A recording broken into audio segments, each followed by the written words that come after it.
ലെബനോണിലൊരു front ഉണ്ടായിരുന്നു. ഞാൻ അദ്ദേഹത്തെ എപ്പോഴും പറയും ഖലീൽ ജിബ്രാന്റെ നാട്ടുകാരനല്ലേ ഖലീൽ ജിബ്രാൻ. എന്നിട്ട് അവസാനം എനിക്ക് അവിടുന്ന് ഒരു സുവനീർ കൊണ്ട് തന്നത് ഇപ്പോഴും വീട്ടിലുണ്ടത്.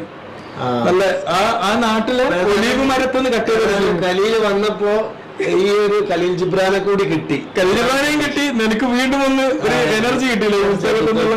അതാണ് നമ്മുടെ വായന കൊണ്ടുള്ള പുസ്തകം വേറെ അടിച്ചു മാറ്റാതിരിക്കാൻ ഞാൻ ഇവിടെ നന്നായിട്ട് സേഫ് ആയിട്ട് വെക്കാം. അല്ല, നെജിന്റെ മോനെ ഇത് വായിക്കാൻ കൊണ്ടുപോയതാണ് ഇപ്പൊ റിസു. അതെ, ഞങ്ങളിവിടെ തപ്പിയിട്ടൊന്നും കാണുന്നില്ല. അതൊരു റിസുവാണ് കൊണ്ടുവന്നത്. Okay okay. ഇത് നമ്മുടെ നെജിയുടെ മൂത്ത മകൻ അജു. എന്ത് പറയുന്നത്? എനിക്കൊരു ഒരു പിതാവ് എന്നുള്ള നിലയിൽ നിന്റെ ഉപ്പാനെ കുറിച്ച് എന്താ പറയാനുള്ളത്? കാരണം ഇവന് നല്ല BBA ഒക്കെ പഠിക്കാൻ ഇപ്പൊ ബാംഗ്ലൂരിലെ അപ്പോഴും നല്ലൊരു എഡ്യൂക്കേഷൻ സപ്പോർട്ടിങ് ആയിരുന്നു. തീർച്ചയായിട്ടും ഉപ്പ ആണ് മൊത്തം നമ്മുടെ ഗൈഡൻസ് കാര്യങ്ങൾ. പിന്നെ ഓരോ സ്റ്റെപ്പിലും ചില സമയത്ത് നമ്മൾ വരെ